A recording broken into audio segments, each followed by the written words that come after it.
Olá, tudo bom? Boa tarde àqueles que estão nos assistindo. Eu sou o Giancarlo Chiappinotto, sou presidente do IBEF e estou aqui com muito orgulho de trazer o primeiro evento da nossa gestão 21-23 dessa nova diretoria. Eu queria agradecer ao Instituto Caldeira pelo apoio e disponibilizar esse estúdio, né, para a gente poder ter esse evento aqui. Né? Queria também agradecer aos nossos patrocinadores de gestão, né, que estão aí com a gente desde esse início dessa nova gestão, né, que começou agora final de março e vai até 2023. A gente está repensando, então, o IBEF tentando trazer vários eventos novos, né, e uma dinâmica diferente com o associado e também pensando muito na parte técnica e na parte de conteúdo. Né. Então, a gente dividiu o Instituto em alguns squads, né, usando metodologia ágil, e esse evento que a gente tem hoje é fruto desse squad técnico, né, liderado aqui pelo Odivan, que vai apresentar um pouquinho sobre esse evento. Né. Eu queria dar também alguns avisos importantes. O primeiro deles, na plataforma Zoom, se vocês puderem clicar nos 3 pontinhos, né, e marcar a tela, ou PIN, ou fixar, não sei como está na versão de vocês, e daí essa tela vai ficar sempre aparecendo para vocês, onde vocês vão conseguir visualizar melhor essa nossa apresentação. Né. Outro recado importante é que a gente vai ter uma parte de Q&A, então a gente vai ter perguntas e respostas, e eu gostaria que vocês já colocassem as perguntas no chat, e a gente vai organizando, e daí o nosso moderador ele vai fazendo as perguntas ao final das apresentações e dessa dinâmica. Né. Então, novamente, eu queria então agradecer a todos que estão aqui presentes, todos que acreditam no IBEF Rio Grande do Sul, e esse será o primeiro de tantos eventos aí que a gente vai estar buscando para os executivos de finanças. Passo agora a palavra a Odivan, o líder desse nosso squad técnico. Odivan. Muito bem, muito boa tarde, boa noite a todos, né? É um prazer estar aqui e gostaria também de dar as boas-vindas aos nossos painelistas, né? Hoje nós estamos com 3 excelentes painelistas que tratam do tema, estão por dentro do tema, para poder passar um pouquinho mais dessa experiência dos SPACs aqui para o nosso público e para a nossa comunidade de executivos de finanças. Né?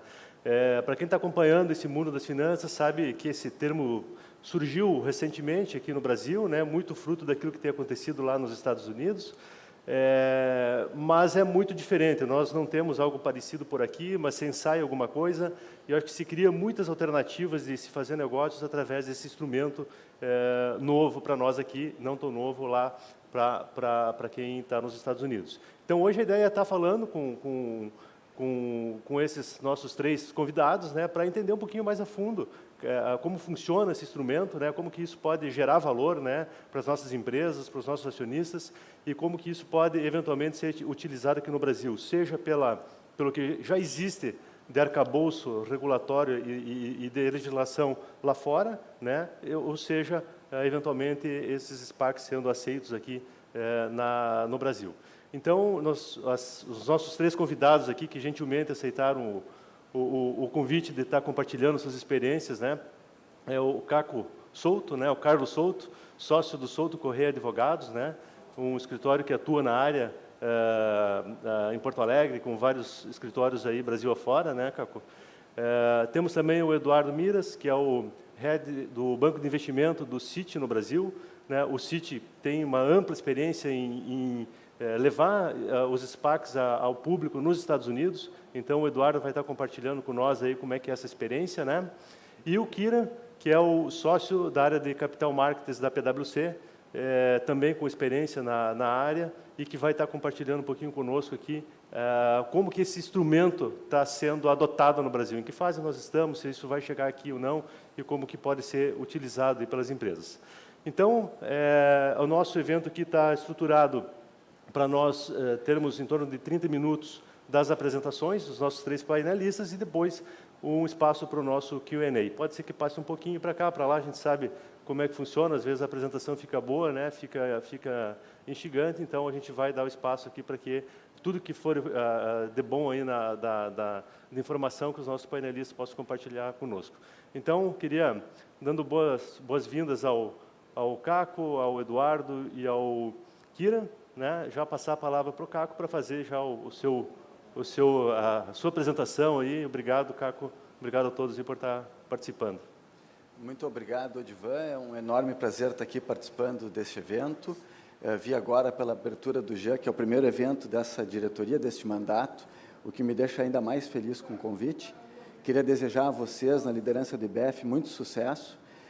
Quero fazer uma saudação especial também aos demais painelistas, ao Eduardo e ao Kiran, que nos acompanham aqui nesse debate hoje. Estou muito feliz de acompanhá-los pela experiência que eles têm.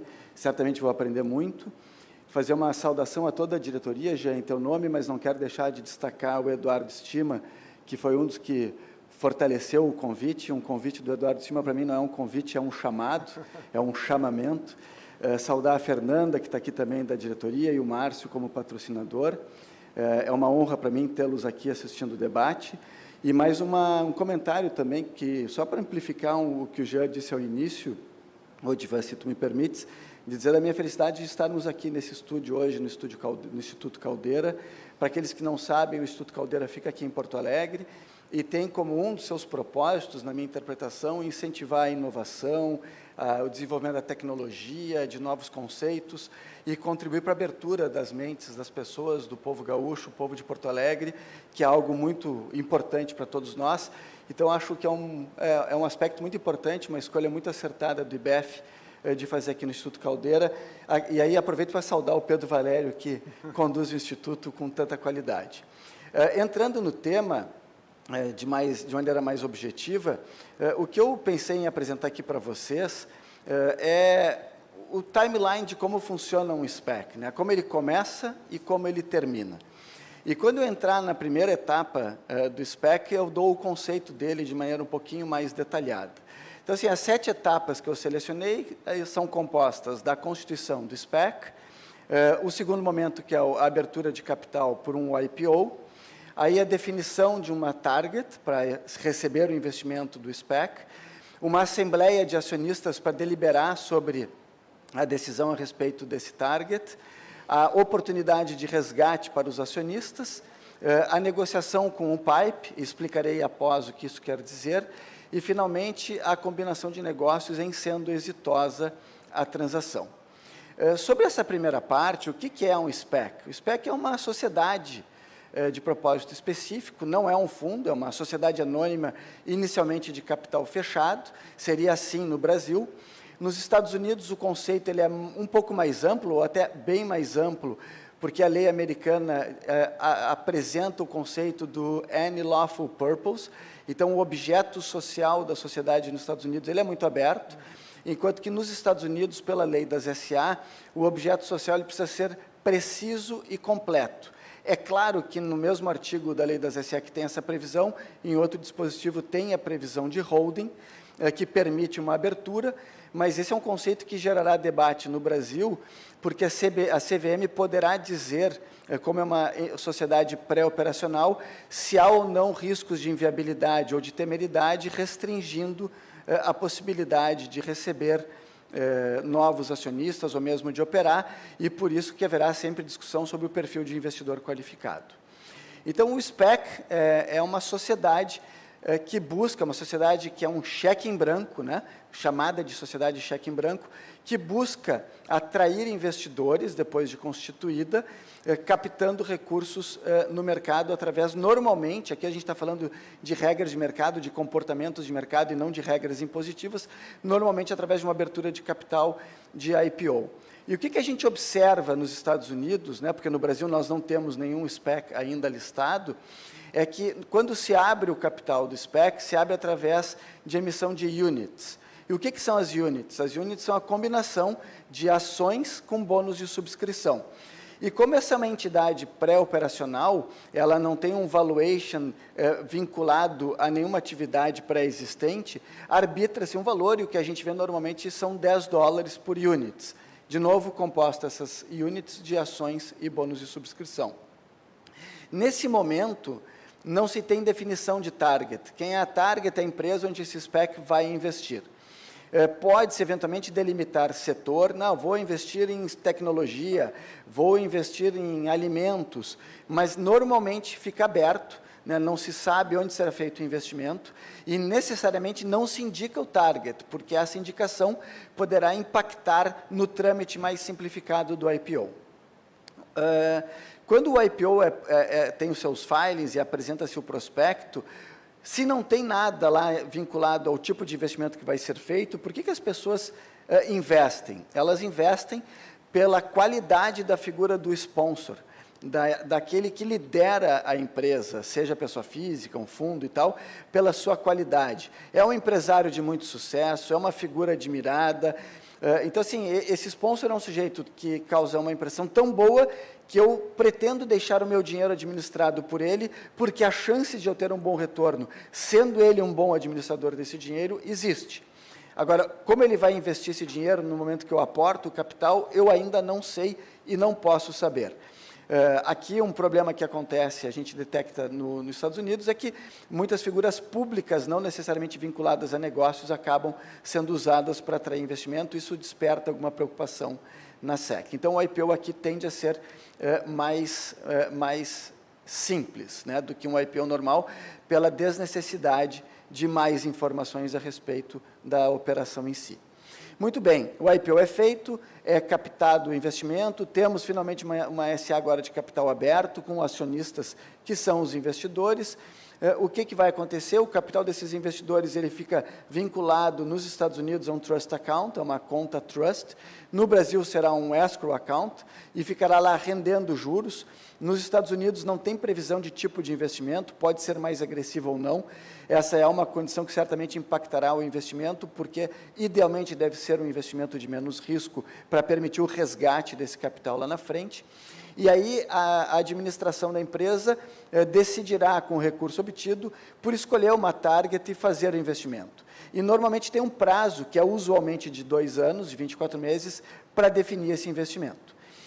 Uma vez definido dentro deste prazo o investimento, se não se encontra a target no prazo, haverá a liquidação, convoca-se, tendo-se a target, havida a negociação com essa target, convoca-se então uma assembleia. Lembrem, como eu disse, que não havendo no prazo previsto a seleção da target, será feita a liquidação dessa SPAC ou o de-SPAC. E aí, quando nós escolhemos a empresa target, nós convocamos a assembleia dos acionistas para apresentar os conceitos atinentes àquele negócio, os detalhes sobre aquela transação que se pretende fazer, e aí se oferece aos acionistas a votação, a deliberação, vamos fazer ou não vamos fazer. E aí, quando os acionistas aprovam, aí a negociação pode ir em frente e ser negociada. E tem um detalhe, podemos ter parte dos acionistas aprovando, parte dos acionistas rejeitando. Aqueles que rejeitam a operação vão exercer o seu direito de retirada, aqueles que aprovam ficam com o investimento. Esse direito de retirada é o resgate. Esse é um aspecto importantíssimo do SPAC, que, em certa medida, é uma contrapartida do fato de nós estarmos investindo no início sem saber aonde o dinheiro vai, né, onde o investimento será feito. Agora que nós sabemos, me é dada a possibilidade de dizer não quero e de resgatar o meu recurso. E aí, o que eu resgato? Eu resgato o dinheiro que eu apliquei, aqueles $10, mais o rendimento obtido naquele trust account, onde o dinheiro foi depositado e guardado, e, atenção, deduzidos dos custos de operação, normalmente esses custos vinculados aos juros do rendimento. E esses custos de operação, eles podem ser altos, pode ter aí comissão pelo IPO, custos de manutenção e remuneração do management do SPAC, custos de due diligence da empresa target. Aqui é um local onde tem que ter muita atenção para se detectar quais são as contas que serão pagas antes do resgate, que impactarão o meu resgate. Outro aspecto importante do resgate, vocês lembram que eu falei que se investe em uma unit composta de bônus de subscrição e a própria ação, é que o resgate é só da ação, eu continuo tendo bônus de subscrição. E esse é um aspecto muito importante que eu voltarei em seguida. Pela prática, o volume de resgates ele é alto, ele chega a uma média aí de 33% a 50%. E esse é um elemento relevante, porque se eu tenho um resgate de 33% a 50%, a capacidade do SPAC de investir decai de maneira relevante. E isso gera uma consequência que é onde entra o PIPE, que é o próximo passo. E só para lembrar, o sponsor não tem, obviamente, direito de resgate. Ele fica em lock-up, ele vende a ideia da atração do capital, ele defende a ideia da target, ele não pode chegar na Assembleia e resgatar. Como há essa possibilidade de resgate, o PIPE, que é um investidor privado que negocia com a empresa, ele complementa o valor a ser investido. Então, aqui há uma parceria muito relevante. E ele tem um benefício, entre outros, que é um desconto no valor da ação, né? Aquele valor lá do IPO, ele entra com desconto que normalmente gira em torno de 10%. Aqui vai ser necessária uma engenharia jurídica, que não é tão complexa, mas é necessária, porque como se trata de SA, nós temos que ver como justificar a diferença de valuation nesse momento em relação ao IPO. Mas ele entra, então, com esse benefício. Ele não tem direito a comprar unit, portanto, ele não tem bônus de subscrição, ele compra apenas as ações. E ele é um viabilizador do negócio. Sem esse dinheiro, não há como fazer a aquisição da empresa target. E o que a gente observa, estudando nos Estados Unidos as operações, é que a contribuição de capital do PIPE ela é muito maior que a contribuição do próprio SPAC. O que é uma coisa que chama atenção, né? Porque o SPAC faz toda a movimentação e lá na frente, quando o PIPE é chamado, ele aporta a grande parte dos recursos, às vezes chegando aí a mais de 70% do total investido, às vezes até mais de 80%. O PIPE tem um benefício adicional, além do desconto, que é a simetria de informações. Ele, obviamente, sabe qual é a empresa target para poder definir o seu investimento, e ele acompanha, interagindo com o management do SPAC e com os sponsors, as negociações que estão sendo feitas para decidir tempestivamente a respeito do seu investimento. Feita a opção na Assembleia de Resgate, mantido o negócio, se conclui. Essa conclusão pode se dar através da incorporação do SPAC da empresa investida. Essa incorporação proporciona para a empresa investida, que pode ser uma pequena empresa de tecnologia, o mercado de tecnologia onde mais se atrai esse tipo de investimento, para virar imediatamente uma empresa de capital aberto. Então, claro que gera mais burocracia, mais governança, mais compliance, mas pode-se aproveitar imensamente aquela estrutura em vez de manter o SPAC como uma holding. E aí, então, com a combinação, abre-se um prazo para exercício do bônus, o bônus de subscrição. Então, eu que fiz o resgate, depois da conclusão do negócio, que não sou mais acionista, me é dada a possibilidade de exercer o meu bônus de subscrição, desde que o meu bônus combinado chegue a pelo menos um número não fracionado de ações, a números inteiros de ações, pelo preço pré-fixado, que é uma coisa muito interessante. Eu resgatei, fiquei com o bônus, e com o bônus eu posso, então, virar acionista da empresa depois, dentro de um prazo pré-determinado, usualmente pela prática de mercado de até 5 anos. Então, é uma oportunidade que se dá ao acionista que resgatou de ficar. E aquele que não resgatou, que ficou e comprou a ação, ele pode também ter o direito de bônus de subscrição na mesma medida. Para ver como há uma febre disso em termos de mercado, esses números que são muito recentes, 2, 3 dias atrás, já devem estar diferentes. Vocês veem que os SPACs começam nos Estados Unidos em torno de 2003.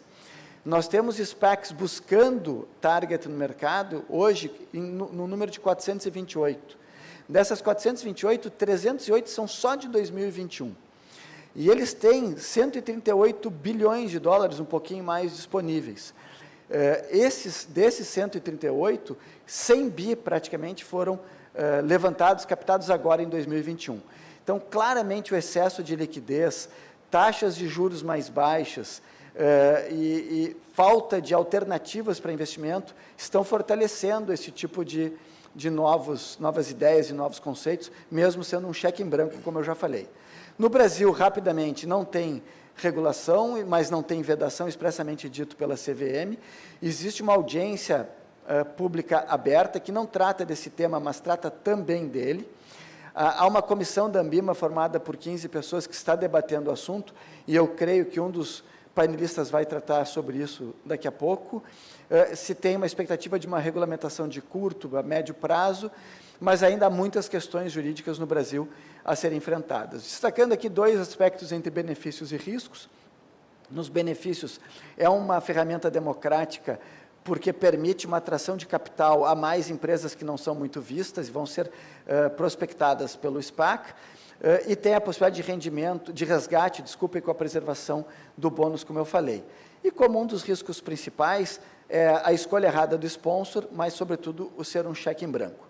E, para fechar, esse é o meu último slide, os principais tópicos de litígio nos Estados Unidos estão vinculados a descumprimento de deveres fiduciários. Por exemplo, o sponsor não anunciou aos acionistas que a empresa target deixaria de produzir um determinado produto, é um caso concreto de indústria farmacêutica que há nos Estados Unidos, e aí os acionistas dizem que não teriam investido se soubessem a descontinuidade daquele produto, que representava 40% do investimento daquela companhia.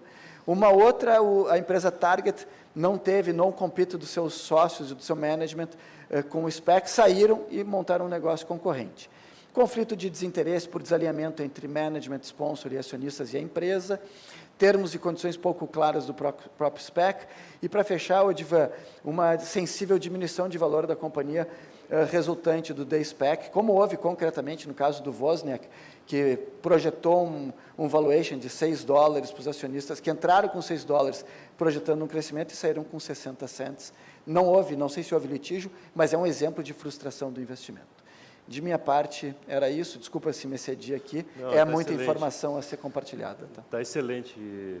Caco, né? O Caco é o Carlos Souto, popularmente conhecido por Caco, né? Então nós aqui conhecemos bem, costumamos chamar de Caco. Caco, muito obrigado, né? Excelente explanação. Acho que o que dá para entender é que o SPAC é meio que um IPO de uma empresa pré-operacional, talvez até em estágio anterior ao pré-operacional, porque não se sabe direito ainda o que vai ser feito com aquele recurso que está sendo captado, né? E baseado na confiança, né? Porque na hora que você capta, baseado na experiência do time de sponsor, de executivos, eu acho que isso é bem uma característica até do mercado americano, né? Eu investiria no Odivan administrando meu dinheiro, mas eu não sei se eu investiria na Serena Williams ou no Shaquille O'Neal, nada contra eles, mas eu não sei o que eles entendem de investimento. Tá bom. Muito bem. Agora vamos, então, ouvir o Eduardo. Eduardo Miras é o head do Banco de Investimento do Citi, né? Tem uma experiência vasta com SPACs nos Estados Unidos. Acho que tem muita coisa para nos contar. Eduardo, obrigado pelo convite, né? Mais uma vez. É um prazer para nós estar contando com a tua experiência, a tua participação, compartilhando aí teu conhecimento. Por favor, nos diga aí o que vocês estão fazendo nos Estados Unidos com tanto SPAC. Boa pergunta. Estamos trazendo várias companhias aí para o mercado público. Acho que eu gostaria, obviamente, primeiro de agradecer aí a oportunidade que nos foi dada aí do IBEF de falar um pouco dessa, que eu chamaria de uma alternativa para companhias se tornarem públicas. Tá? Eu vou tentar mudar um pouco o ângulo aqui e fazer alguns comentários, se o Caco me permitir, com relação a alguns temas que ele fez aqui, que eu gostaria de comentar, e vou passar por uma série de estatísticas e transações que a gente fez aqui, mas eu acho que o ponto importante, né, que acho que vale ressaltar aqui, é que uma SPAC ela tem que ser vista por parte das companhias, que acho que é o público aqui nosso, né, do IBEF, dos executivos do mercado financeiro, como um veículo que permite com que essa companhia, né, do qual ele é um executivo e é uma companhia privada, venha se tornar uma companhia pública. Aí, quando essa SPAC ela é listada, negociada nos Estados Unidos, se tornar uma companhia pública nos Estados Unidos. Ela é nada mais do que uma alternativa, do ponto de vista de forma, a se fazer um IPO tradicional. Então, eu faria um comentário com relação ao Caco, se você permitir, claro. Mas a SPAC ela não é um veículo de investimentos, então ela não vai se tornar uma investidora numa companhia. Ela desaparece depois da combinação, então sempre existe uma incorporação. A SPAC ela desaparece e o que passa a ser listado no mercado é aquele negócio que se foi incorporado, que foi fusionado, né, na SPAC, que tem, obviamente, uma atividade operacional e que vai ser, de novo, avaliada pelos investidores. Então, eu acho que esse é um ponto importante aqui para que as pessoas entendam que ela é um veículo, né, de alternativa ao IPO, que tem algumas vantagens e desvantagens que eu vou colocar aqui. Eu acho que um outro ponto importante os sponsors, eles têm um capital em risco, eles têm que financiar esses custos que o Carlos falou de uma SPAC, né, que são custo de manutenção, custo de contabilidade, custo de auditoria, o custo do IPO desta SPAC, que se paga para os bancos que fazem o IPO dessa SPAC, e esse custo, ele vai, esse capital em risco que eles colocam, ele permite que quando o investidor decida resgatar os recursos, como o Carlos explicou muito bem, ele resgate na sua integralidade. Então, todo investidor que colocou $10 numa SPAC, decidiu resgatar e recuperar os seus recursos, ele vai receber os $10 mais o rendimento de juros, que nos Estados Unidos é um rendimento, né, geralmente muito baixo, um rendimento de treasury. Mas o capital inicial dele está protegido se por uma razão ele decidir resgatar esse recurso. E ele sempre pode negociar essa SPAC no mercado. Eu vou compartilhar minha tela aqui rapidamente para dividir algumas estatísticas com vocês aqui.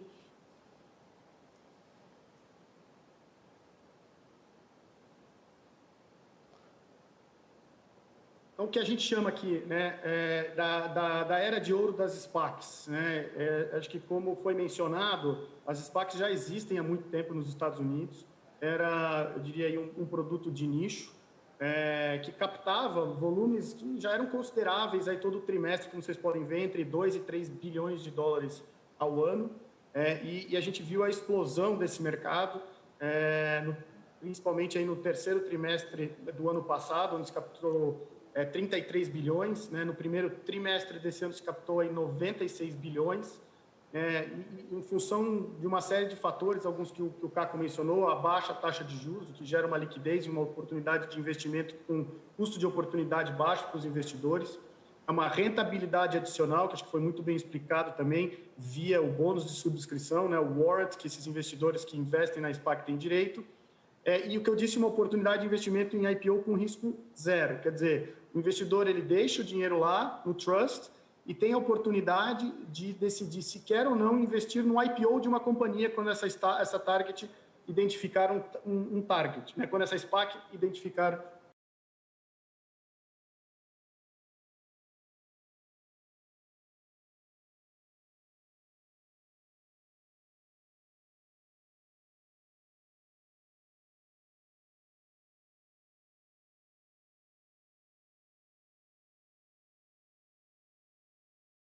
companhias operacionais se tornem companhias públicas. Então, como pode se ver, esse volume tem sido recorde aí no último trimestre do ano, no primeiro trimestre desse ano, e a gente tem visto aí várias transações já começando nesse segundo trimestre. Então, isso permite aí que muitas companhias se tornem públicas através desse instrumento.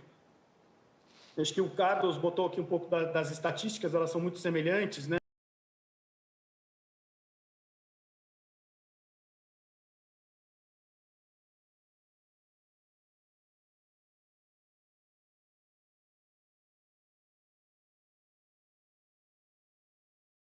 ...117 SPACs já anunciaram uma combinação com uma empresa, que estão em processo ou de aprovação ou transações que já tenham efetivamente sido fechadas.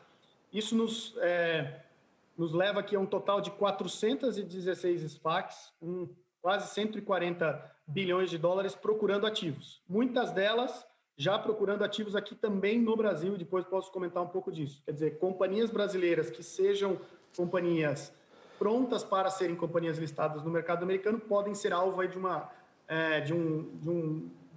SPAC e entrar numa negociação com uma SPAC. Nós, no CIT, estamos trabalhando hoje, nesse momento, para 4 companhias que estão em discussão com SPACs, que são, obviamente, listadas aí no mercado americano. Por que a gente viu essa proliferação de SPACs, né? Sem dúvida, a gente já comentou aqui, a qualidade dos sponsors tem melhorado muito. Então, hoje a gente tem muitos fundos com um track record muito positivo, levantando SPACs para poderem capturar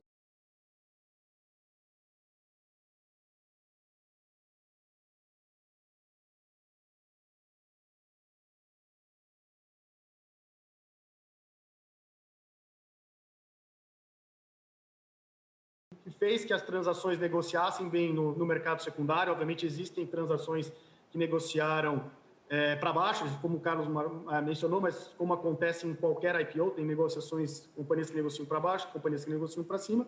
Isso gera aqui um fator, um ciclo virtuoso e bastante positivo nesse mercado. Por que as empresas elas têm interesse em abrir capital via uma SPAC e não via, né, um IPO tradicional? A questão da velocidade, né, você consegue abrir capital de forma mais rápida via uma SPAC, principalmente na determinação da avaliação da companhia. No processo de IPO, você vai determinar a avaliação da companhia lá no final do processo, quando você iniciar o roadshow, definir o número de ações, definir um range de preço para a companhia. Então, a SPAC permite que você defina isso antes, com a visão aqui dos sponsors e também do PIPE, que foi mencionado pelo Caco. Acho que só para explicar o que é o PIPE. O PIPE é um investimento em uma empresa listada, um investimento privado numa empresa pública. São investidores institucionais que comumente investem em IPOs, que têm acesso aqui a informações mais detalhadas via a assinatura de um acordo de confidencialidade que permitem que eles comprometam capital e ratifiquem a avaliação acordada entre a SPAC e a companhia. Quais são as diferenças entre um IPO tradicional e um IPO via uma SPAC? Acho que a principal diferença, e eu acho que esse foi o grande motivador,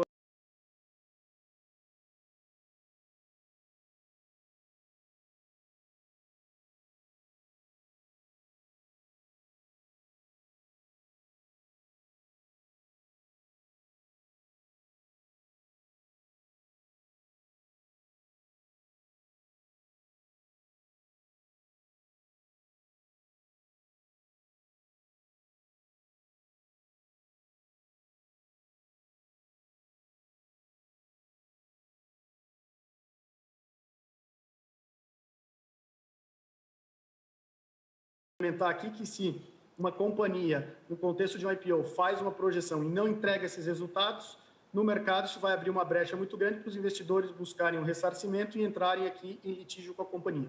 No contexto de uma fusão, porque a SPAC ela já fez um IPO lá atrás, a companhia ela pode fazer o marketing dessas projeções. E isso permite que ela consiga maximizar a sua avaliação, porque os investidores, quando estiverem decidindo se permanecem na SPAC ou quando estiverem decidindo se vão participar do PIPE, eles podem ter uma visão melhor do que vai ser o negócio desta companhia lá no futuro.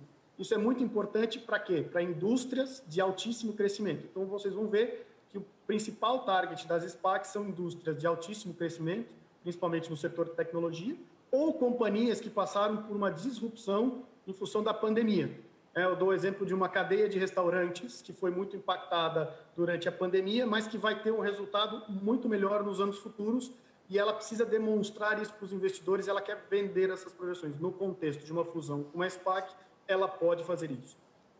Qual é a vantagem do IPO? No contexto de um IPO, a companhia ela pode escolher os seus acionistas. A gente tem um processo de book building, onde a gente levanta a intenção de investimento por parte dos investidores e no final desse processo a gente escolhe quem vai ser os nossos sócios. No caso da SPAC, os investidores da SPAC, que vão ser os sócios, e os investidores da companhia, eles já estão lá. A gente pode escolher alguns sócios via o PIPE, a gente pode escolher os sponsors da SPAC, que vão ser sócios minoritários, mas a grande maioria dos acionistas já vem junto com a SPAC. Então, potencialmente, a qualidade desses investidores, e aí por isso também essa questão do resgate, ela não vai ser tão positiva quanto num IPO. Aqui acho que tem alguns exemplos de transações de companhias que fizeram IPOs, como a gente diz, via uma SPAC,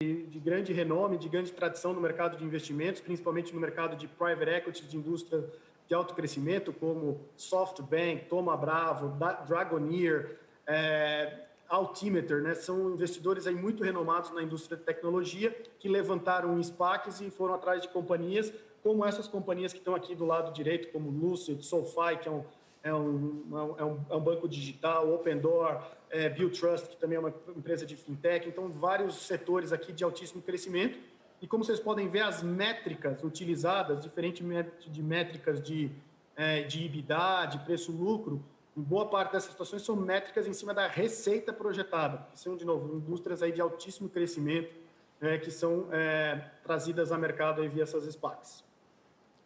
É um processo que não é muito diferente aqui do ponto de vista das companhias, de um processo de IPO. Uma companhia que se funde com uma SPAC tem que ser uma companhia que esteja aí já muito próxima de fazer um IPO, que tenha auditoria, que tenha um modelo financeiro, que tenha uma equipe de administradores, que tenha já uma governança muito robusta, né? E a gente faz um processo, quando a gente atua do lado das companhias, nós bancos atuamos como underwriters, como subscritores, né, dessas SPACs nos seus IPOs, mas também como assessores das companhias no processo de fusão. E esse processo de fusão é um processo muito semelhante a uma transação de fusão e aquisição, e a gente faz esse processo seguindo todos esses passos aqui, preparando todos esses documentos aqui que vão ser utilizados numa fusão com uma SPAC. Aqui são exemplos para mostrar para vocês de projeções, né? Eu sei que talvez aqui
quando ela se combinar com uma empresa, o que faz ela se tornar ainda mais atrativa para as empresas buscarem uma transação com eles. Foi eleita aí a melhor SPAC do ano passado e foi uma SPAC que o Citi liderou no mercado americano.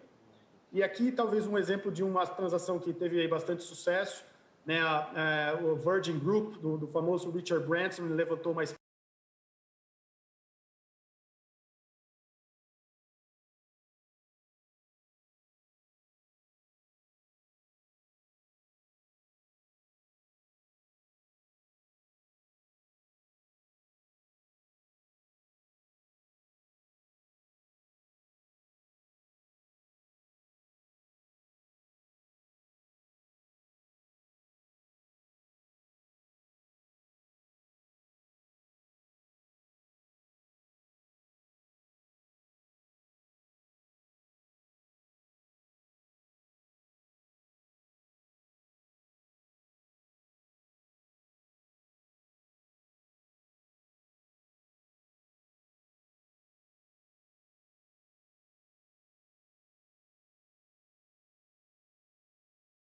interessante, a gente vem trabalhando aqui no Brasil em algumas situações, a gente já fez para o Brasil 3 SPACs que tem como tema Brasil, né, que estão à busca de ativos aqui no Brasil, uma para o SoftBank, que é um investidor em tecnologia, uma para um grupo de investidores aí que tem um track record no mercado financeiro bastante grande, e uma SPAC de investidores mexicanos, mas que também está olhando para o Brasil. E temos mais algumas aí que a gente espera para trazer para o mercado americano, mas que vão buscar ativos no Brasil. A gente faz parte aí também desse grupo da Ambima, tentando aí ver se a gente consegue emplacar essa alternativa aqui no Brasil, mas enquanto isso, a alternativa é uma alternativa viável para empresas brasileiras que queiram fazer um IPO aí no mercado americano. Então, agradeço aí de novo a oportunidade, depois estou aí à disposição para responder perguntas. É pouco tempo para muito assunto, mas a gente agradece de novo a oportunidade. Muito bom, Eduardo. Muito obrigado aí pela explanação. A impressão que fica é que, de fato, o sponsor ali é a peça-chave, né? A questão da experiência, da confiança em que o investidor deposita naquela pessoa, naquele time, que, de fato, mitiga o risco de se investir em algo tão novo, tão diferenciado ou tão complexo, fazendo aquisições ou em setores que estão em fase incipientes, empresas incipientes, né, como empresas de tecnologia. Mas é um instrumento muito inteligente, né, que dá para perceber que ele se socorre da experiência dessas pessoas para justamente viabilizar transações e retornos para o investidor que quer um retorno maior do que aquele que buscaria no mercado tradicional de IPOs, enfim. Muito bem. Para quem tiver perguntas, né, então mandem no nosso chat, nós estamos anotando e depois a gente vai ter a nossa sessão de Q&A. Agora, então, para falar um pouquinho de como é que nós estamos no Brasil com esse tema, né? Como é que estamos incorporando, tropicalizando, né, o tal do SPAC, nós vamos falar com o Kieran Magnus, o Kieran que é sócio da área de mercado de capitais da PwC. Né? Muito obrigado, Kieran. Então, por favor, fique à vontade. Isso. Muito obrigado pelo convite. É uma honra para estar aqui com vocês na Caldeira e parabéns para Eduardo e Caco, que é um tema bastante complexo e fizeram exposições excelentes sobre este tema, e talvez eu vou acrescentar um pouco aqui de talvez considerações sobre o que foi apresentado. Como pode ver, a SPAC é um grande alternativo para uma IPO e existe hoje mais que 400 SPACs procurando empresas operacionais. E basicamente todas as empresas que eu conheço aqui no Brasil que estão se preparando para acessar o mercado norte-americano, eles estão em discussões com SPACs. Então, eu diria que todas as empresas que estão pensando em acessar o mercado norte-americano estão em discussões sérias sobre a avaliação desta alternativa. Então, é uma alternativa ao IPO e quem está pensando em IPO nos Estados Unidos está pensando seriamente nesta alternativa. Então, ainda que não existe hoje, não duvido que parece, nos próximos meses já vai aparecer várias transações. Talvez vale a pena comentar, existe essa discussão do mercado brasileiro para ter algo parecido, existem discussões envolvendo a Ambima, talvez o conceito de criar um FIP que faz um IPO, captura dinheiro e depois ir atrás do mercado. Existe atualmente o edital de audiência pública falando dos IPOs no Brasil, da CVM 400, 480, onde está discutindo como modernizar o mercado brasileiro para ter, entre outras coisas, este modelo de SPAC, como que os bancos de investimento vão ser, como vai ser o envolvimento dos bancos de investimento, como vai ser o envolvimento de Ambima, que já tem um papel forte em várias transações no Brasil. Talvez vale a pena comentar que no mercado também, que nós temos várias empresas em setores específicos, como mineração, que acessam também no mercado canadense. Então, só para avisar que o mercado canadense tem um conceito de Capital Pool Company. Então, é um conceito parecido que existe no mercado canadense que talvez vale pena para aquelas empresas nos setores específicos avaliar também. Aí talvez eu queria focar talvez nos 2 grandes passos do ponto de vista dessas transações. Então, a primeira transação é que você tem uma empresa que vai atrás do seu IPO, o SPAC, a entidade jurídica que vai atrás do seu IPO, e eles têm profissionais experientes onde eles vão lá e baseado na reputação dessas pessoas que eles vão captar recursos e aí eles vão ter os 24 meses, os 2 anos para achar uma empresa target para realizar a transação.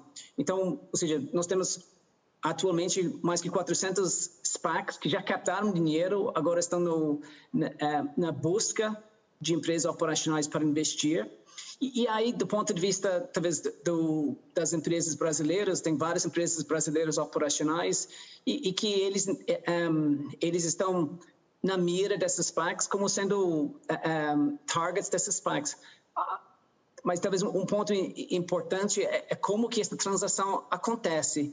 Ainda que o SPAC faz o contato, no fundo, o que está acontecendo é que a empresa, vamos dizer, a empresa brasileira, no caso, ela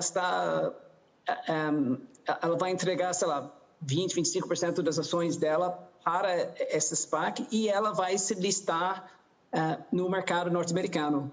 Então, e ela vai registrar, então, ela vai estar registrado nos Estados Unidos, vai ter um registration statement, normalmente seria um Form F4, mas ela vai fazer todo esse processo para se listar. Então, ela está acessando o mercado de capitais, ela está se listando na bolsa e através deste mecanismo.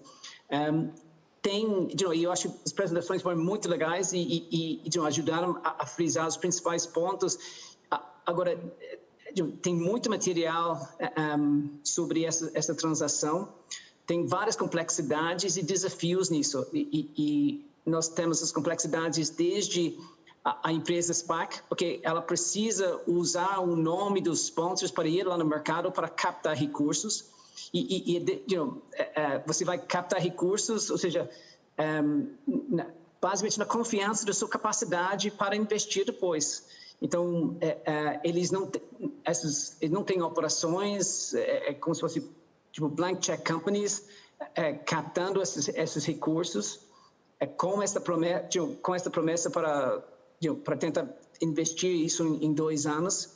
E aí você tem a parte da empresa operacional, e esta empresa operacional, ela precisa se preparar para listar nos Estados Unidos. Ela está efetivamente, ela vai produzir um documento de listagem, ela precisa atender todos os requerimentos de listar nos Estados Unidos, com todas as normas do SEC, da Bolsa norte-americana. Você tem a parte do envolvimento do regulador nisso, além do auditor. Aí talvez frisando alguns dos pontos também sobre a comparação dentro do contexto do IPO. A gente está muito sujeito, numa empresa buscando o IPO, ela fica muito sujeito a essas janelas. E você consegue fazer a transação quando tem a janela, você tem a precificação, mas a bolsa é volátil, e especialmente no Brasil, e tem essas volatilidades. Nesse tipo de transação, você evita essa volatilidade. Você não depende do mercado, você depende de uma conversa privada, de uma conversa com os donos do SPAC para realizar a transação. Você não precisa fazer o processo de todo o esforço de IPO, não é a empresa operacional que tem que fazer todo o esforço de fazer todo o marketing, com os bancos de investimento, com toda a estrutura para realizar o IPO. Muitas vezes é mais rápido, porque ainda que você precise preparar esse registration statement, a preparação de uma empresa para fins de realizar esse tipo de transação, normalmente ela é mais rápida do que uma empresa começar do zero para realizar um IPO. Tem também a discussão, muitas vezes, de se você vai manter envolvido algum executivo do SPAC, porque muitas vezes você tem uma empresa operacional brasileira, talvez ela não tenha muita experiência e talvez ela vai querer, ou pelo menos aproveitar a experiência desses membros do SPAC para fazer uma transição para a empresa listada. E foi tocado nesse tema de projeções e realmente, do ponto de vista de auditoria, vamos dizer, isso é uma palavra que a gente não gosta de falar dentro do contexto de auditoria, projeções dentro de um IPO, porque você está, são muito raros os casos onde você conseguiria, dentro do mercado norte-americano, incluir projeções dentro de um documento de oferta e as várias implicações que isso traz de você trazer para o mercado o que você acha, enquanto quando você entra nessa discussão de SPAC é um outro ambiente regulatório que permite mais liberdade nesse aspecto. Então, eu só queria frisar alguns desses conceitos, mas no fundo é um grande alternativo para um IPO. Como eu falei, quase todas as empresas no Brasil que estão nesse processo de considerando listar no mercado norte-americano estão tendo discussões sérias com os SPACs para fazer desta forma. E esse processo, a gente poderia ficar aqui o dia todo discutindo os conceitos técnicos dessas estruturas e variações que existem. Então, é bom que vamos dizer, os executivos da empresa entendem as implicações de fazer isso, os riscos e benefícios envolvidos, já que talvez vamos dizer, novo território para as empresas operacionais brasileiras. Então, mas eu acho que é super interessante que está trazendo e é muito interessante também ver o ambiente regulatório brasileiro, inclusive, sendo impactado por isso e buscando novas formas de regulamentar e facilitar transações no mercado de capitais. Acho que era só isso que tinha que comentar. Muito bem, muito obrigado, Kiran. Eu acho que fica até uma dúvida, né? Como se pegar essa moda do SPAC no Brasil, é possível que muitas empresas acabem sendo listadas nos Estados Unidos, caso não haja uma reação aqui no Brasil, né? Então, em tese, é de se esperar que alguma coisa aconteça por aqui para que possibilite que os SPACs sejam listados na Bolsa Brasileira também, né? Muito bem, muito obrigado, Kiran, agradeço pela bela explanação. Nós temos várias perguntas, o nosso tempo já está bem adiantado, né? Eu vou começar aqui fazendo algumas para aproveitar aqui a expertise dos nossos painelistas, né? A primeira delas é a seguinte, é do Márcio Carpena. Qual é o tamanho-alvo de faturamento de uma empresa para atrair um SPAC? O SPAC também pode investir em várias empresas médias simultaneamente, fazendo a fusão de todas elas e levando todas ao mercado público? Eu imagino que acho que o Eduardo talvez possa responder essa. Posso responder. Na verdade, não. Uma SPAC ela faz a transação com uma única companhia. Ela é diferente de um fundo. Então, uma vez que ela se combine com uma companhia, essa companhia passa a ser uma companhia listada no mercado e pode fazer outras aquisições, como qualquer companhia que está com as suas ações negociadas em bolsa. Mas ela é diferente do conceito de um fundo. Ela faz uma única transação. Em relação ao tamanho médio, o tamanho médio das SPACs dos Estados Unidos hoje está por volta de entre 200 e 250 milhões de dólares, né? E o tamanho médio das companhias que se fundem com as SPACs, ele na verdade, de 4 a 5 vezes o tamanho da SPAC. Então, eu estou falando de companhias que têm um valor de mercado em média de 800 a 1 bilhão de dólares.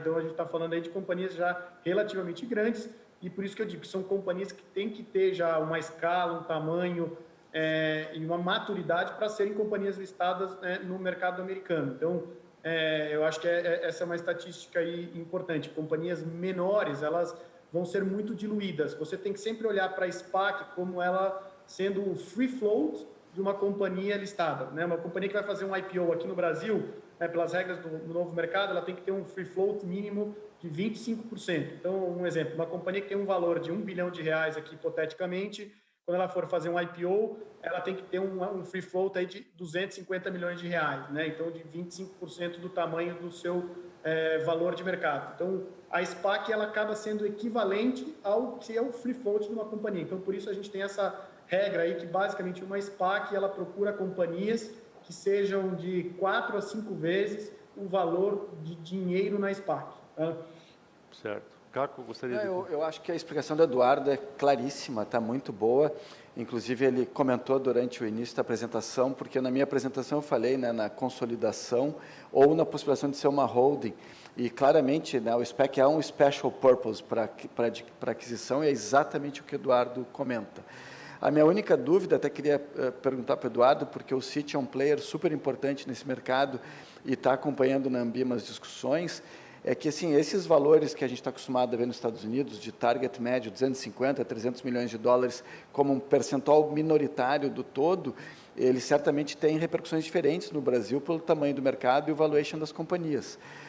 Como é uma estrutura de sociedade anônima no Brasil, pelo menos até agora, pelo que a gente tem estudado, é se o Eduardo vê a possibilidade de se querer, eventualmente, tropicalizar esse conceito e desvirtuar um pouco o SPAC de uma investida com a fusão, com a combinação, para, eventualmente, uma consolidação de 2 ou 3 investidas, que desvirtuaria o conceito, mas como não tem regulação no Brasil e o Citi pode estar bem informado, é capaz de ter um risco aí, né? Podemos, eu diria, tentar inovar aqui. Eu sou mais da linha de que vamos tentar replicar o que existe lá fora e já teve sucesso, e aí, à medida que as coisas vão evoluindo, a gente vai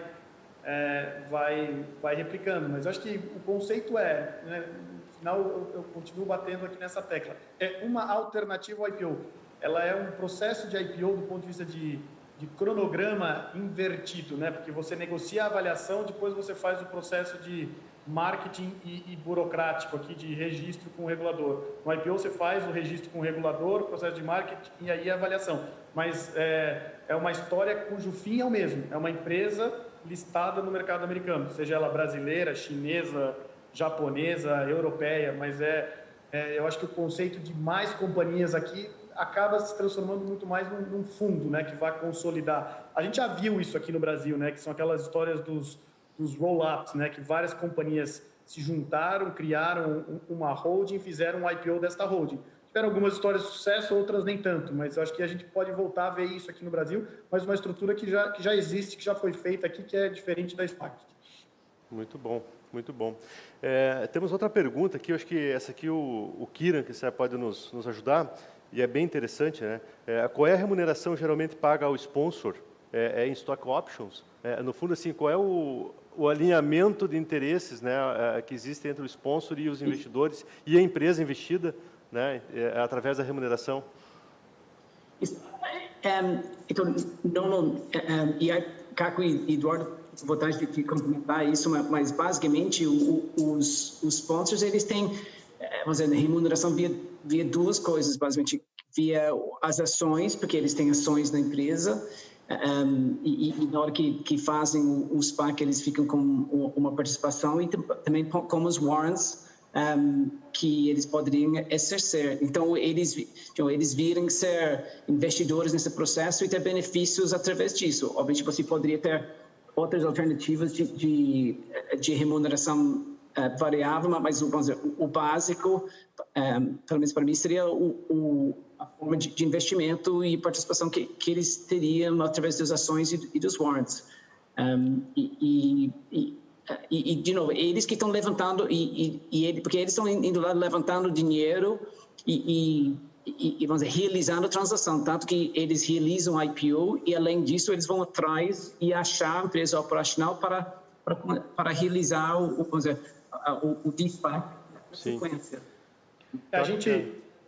A gente não entrou, talvez eu possa complementar o Kiran, a gente não entrou num detalhe aqui, porque são muitos detalhes, como o Kiran falou, mas existe o conceito do sponsor promote, né? O sponsor, eu diria que numa SPAC padrão, ele tem direito a 20% do valor dessa SPAC na empresa combinada. Tá? Então, eu vou dar um exemplo matemático que às vezes ajuda aqui, mas numa SPAC de 200 milhões de dólares que se junta com uma companhia de 800 milhões de dólares, formando uma companhia de $1 bilhão de valor de mercado, os sponsors eles têm direito a 20% do valor da SPAC. Então, eles têm um valor que equivale, que eles têm direito, que são ações que são dadas para ele por estar fazendo esse trabalho, por estar trazendo a companhia, equivalente a $40 milhões, no exemplo que eu dei. Então, na prática, em a combinação sendo aprovada e concretizada, esses sponsors eles terminam com $40 milhões em cima de $1 bilhão e 40 milhões, que equivale aí a aproximadamente 3,8%. Eu já sei essa conta de cabeça que eu faço muitas vezes esse exemplo, né? Então, ele tem um incentivo alinhado, porque no final do processo, ele se torna um acionista daquela companhia. Geralmente, ele tem um lock-up, ele não pode vender imediatamente essas ações, né? Ele vai vendendo ao longo do tempo, mas ele se torna um acionista. Então, ele está interessado que a companhia se valorize ao longo do tempo, assim como qualquer companhia que faça um IPO. O valuation que uma SPAC negocia com uma companhia, ele tem que ser visto como um valuation de IPO. Ele, eventualmente, ele é um pouco melhor, porque você consegue fazer o marketing das projeções, como eu disse, mas ele é um valuation de IPO, não é um valuation de uma transação estratégica, onde existe um prêmio de controle. Ele é um valuation que tem que ser atrativo para os investidores para que a companhia se valorize no mercado secundário, que é o que a gente espera, né, num IPO tradicional. Da mesma forma que acontece no IPO tradicional, os acionistas originais da companhia operacional vão continuar sendo os principais acionistas dessa companhia. Então, o sponsor ele tem esse sweat equity, né, se a gente pode dizer, ele recebe uma participação da companhia na figura desse sponsor promote. Tem os warrants também, que o Kira mencionou, quando ele subscreve o capital a risco dele, que são aqueles recursos para financiar o IPO da SPAC, ele subscreve isso na forma daqueles bônus de subscrição, que ele também vai poder exercer, né, num período, como o Caco falou, de até 5 anos, a um valor já pré-determinado, que vai permitir com que ele também tenha uma participação um pouco maior nessa empresa. Todo SPAC, Eduardo, todo SPAC tem esse sponsor promote? Toda SPAC tem esse sponsor promote, e ele é um valor padrão de 20%. Esse valor ele é negociável quando uma empresa está negociando uma fusão com uma SPAC. Então, por quê? Porque ele impacta, na verdade, a diluição do acionista original da empresa operacional. Então, se a empresa operacional não estiver, eu diria, contente, satisfeita com a avaliação que ela negociou, ela pode falar para aquele sponsor, eu não acho que você tem direito aqui, dadas as características e as condições que a gente negociou, de ficar com 4% da minha empresa. Eu acho que você poderia ficar com 2%. Então, isso é negociável. O sponsor pode ou não abrir mão desse sponsor promote. Ele vai justificar esse promote em cima de um valuation melhor para a companhia. Ele vai justificar a capacidade dele de ajudar esta companhia operacional a se vender para os investidores, dado o expertise dele. Muitos desses fundos têm um expertise, conhecem os investidores, conhecem uma indústria específica e conseguem ajudar a companhia a vender essa história para os investidores e, com isso, conseguir um valuation melhor. Se o valuation for melhor, a diluição vai ser menor. Então, é uma discussão aqui, como o Kiran falou, bilateral, privada, inicialmente, com esses sponsors, que depois é levada para os investidores que investem no PIPE. E esses investidores vão ratificar essa avaliação e vão levar em conta todos esses efeitos que vão causar uma diluição. Mas o que eu sempre digo todas essas características, elas estão dadas, elas são calculáveis matematicamente em cima da avaliação da empresa operacional. Então, não tem uma surpresa, né, de que aparece uma característica aqui da SPAC que vai causar diluição lá na frente, que pode causar um desconforto para a empresa ou para os investidores. Tudo é conhecido. Estão todas dadas no prospecto. Tudo é conhecido desde o início do processo, né? O Caco queria fazer algum comentário? Um comentário rápido. Acabou que o Kiran e o Eduardo, acho que com muito brilho, muita competência, responderam bem o ponto, mas ele me lembra um outro aspecto disso, que como tem num momento assim, de abundância de liquidez e de prospecção de novos negócios, que também, porque aqui a gente está falando de conflito, como é o custo disso, mas também tem um outro lado, que a empresa target pode também, né, se ela é uma empresa fechada, ou se ela é uma empresa que é grande, mas vai ter uma dimensão muito maior, também ter benefícios, né, no valor da sua ação, dos stock options, ações restritas, que porventura existam naquela operação. Então, assim, para quem gosta de economia de mercado e cooperação social, com o incremento da movimentação dos recursos para geração de riqueza, bem estruturado, pode ser uma ferramenta extremamente interessante. Até tem uma pergunta aqui, acho que é a última, nosso tempo esgotou, então não quer se estender demais também, né, por conta já do horário, mas tem uma pergunta aqui que é interessante porque ela é com o viés da empresa, né, ou seja, nós aqui, o nosso público aqui no IBF são os executivos de finanças, e tem muito executivo de empresa aqui, né? Então, fica sempre a curiosidade como é que a gente pode usar uma ferramenta nova, um instrumento novo, em favor das nossas empresas. Um pouquinho do que o Caco acabou de falar agora, né? Mas tem uma aqui, Caco, que é o seguinte, que é a última. Daí, existe a realização de uma due diligence para atrair uma SPAC ou não é necessária? Eu acho que essa resposta tem que se pensar como se fosse uma transação, né? Em qualquer transação, quando alguém pretende comprar uma empresa, é uma condição necessária dessa negociação a avaliação da condição que essa empresa se encontra. E essa avaliação ela é ampla, ela é econômica, ela é jurídica, tem que se avaliar quais são as qualidades dos ativos e dos passivos, da contabilidade, o que é oculto, o que não está oculto, e isso, obviamente, tem que ser feito e impacta na decisão. Sob pena de alguém estar comprando algo achando que é de uma determinada qualidade e chegar lá e ter uma surpresa que vai desapontar. Então, a avaliação do ativo é uma condição necessária do negócio. Não tem como escapar da due diligence, né? Por mais que se vê transações sem due diligence, volta e meia aparece. Os auditores vão reagir aqui. Os advogados e auditores sempre vão ter que trabalhar na diligência aí, mas aqui as pessoas, né, acho que é importante as pessoas entenderem que no contexto de um IPO, para quem já trabalhou aí no IPO, também se faz uma diligência, né? No contexto do IPO, quem faz a diligência são os bancos que estão levando aquela companhia a mercado. Então, a gente faz uma diligência com os advogados, com os auditores, principalmente com os advogados. Quando a gente leva uma empresa a mercado, o investidor, e por isso a gente faz jus à nossa remuneração, ele compra aquela empresa também em função da qualidade, né, da diligência que esses bancos fizeram, né? E é uma diligência que os advogados, os auditores, nos dão aí o conforto. No contexto de uma SPAC, essa diligência é feita pela SPAC, né? Porque é ela que está levando a companhia para os investidores. Então, eles têm que sim fazer uma diligência e levar todos esses pontos aí que o Caco levou em consideração. E, Eduardo, é bom, assim, a gente fala do IPO da SPAC, ele é um IPO como qualquer outro, mas aí é que reside uma das diferenças de agilidade, né? Porque como tem que fazer toda a apresentação da companhia que é pré-operacional, que tem atividade, que está emitindo papéis, tem todo esse trabalho que tu bem descreveste sobre quem é essa empresa, apresentá-la. No caso do SPAC, como não tem essa operação, essa due diligence ela se torna praticamente desnecessária e isso simplifica muito o processo, né? Isso, eu só queria comentar também que é interessante nessa negociação entre as duas partes, entre o SPAC e a empresa operacional, em tese você tem conceitualmente duas diligências. Você tem o SPAC olhando a empresa operacional para ver se realmente atende o critério que ela está buscando, se ela vai ter o base de crescimento que ela espera. E você tem, por outro lado, a empresa operacional olhando os SPAC, os compromissos que ela assumiu e a precificação que ela está pedindo.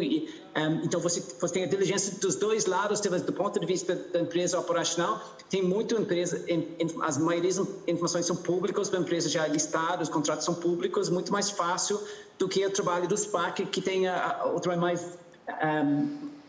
tem que trabalhar mais porque tem que entrar na empresa privada, acessar a empresa, olhar as projeções e ter toda essa diligência que você teria de qualquer forma num processo de IPO. Muito bom. Muito bom, pessoal. Acho que é isso, né? A nossa ideia aqui com esses eventos do IBF não é esgotar os assuntos, né? Um assunto como esse é muito mais complexo, né? Muito profundo, né? Então, a ideia é despertar o interesse, né, fazer todo mundo refletir, ver como é que a gente pode contribuir de outras maneiras, mas especialmente que cada um, né, desperte para esses instrumentos, essas coisas novas, né? O mundo financeiro é tão criativo, tão dinâmico, tem tanta coisa diferente que surge dia após dia, né? Então, assunto não falta, né? Agora, é claro que a gente não consegue uma hora e pouquinho aqui esgotar todos eles, né? Eu queria agradecer ao Caco, ao Eduardo, ao Kiran pela presença aqui conosco, está compartilhando, né? Também queria fazer um registro muito especial, né, ao pessoal aqui do Instituto Caldeira, né? Que espaço bacana nós temos aqui, né? Eu acho que temos vários executivos aqui de finanças e muitas pessoas de empresas, que são associados do IBEF, mesmo não associados do IBEF, seja do IBEF Rio Grande do Sul ou do IBEF de qualquer outro estado, né? Mas vale a pena vir aqui conhecer, né? Avaliar, né? Estar próximo, aproximar a empresa a este lugar, porque eu acho que lugar como esse é onde a gente promove a inovação, promove a criatividade e agrega muito diferencial para as nossas empresas, né? Consegue respirar um ar diferente, né? Se conectar com pessoas diferentes, com cultura diferente, com visões diferentes, com perspectivas diferentes e que possam contribuir para o desenvolvimento aí das nossas empresas. Então, é muito bacana o local aqui, acho que fica desejar o agradecimento, né? Mas principalmente o convite, né, para que as pessoas conheçam aqui o Instituto Caldeira, porque de fato é um lugar, um espaço muito diferenciado. O nosso presidente, Jean, a bola está contigo. Então tá bom. Pessoal, palestrantes, muito obrigado por compartilhar o conhecimento com a gente, trazer esses insights. Eu acho que esse formato ficou muito interessante, porque não é, que nem o Odivan falou, esgotar o tema, mas a gente pelo menos trazer os principais pontos, né, instigar que a gente busque, né? Então, acho que o nosso público é um público que gosta de temas novos e trazer com as pessoas que realmente estão trabalhando isso no dia a dia, né? Trazer as experiências, né? Então, o nosso intuito é a gente conseguir fazer eventos dessa forma, trazer as experiências, ser um palco também para os executivos de finanças trazerem as experiências deles, contarem um pouquinho dessa história, né? E eu acho que o objetivo foi muito bem cumprido. Odivan, novamente, muito obrigado. Instituto Caldeira, pelo espaço maravilhoso, nossos patrocinadores, né? E aqueles que estão nos ouvindo que ainda não são sócios do IBEF, fica aqui o convite de se associarem ao IBEF, né? E participarem também deste nosso grande trabalho que se inicia hoje com pontapé aí, com pé direito, né? E muito obrigado novamente e tenham todos uma boa noite. Muito obrigado. Obrigado. Boa noite.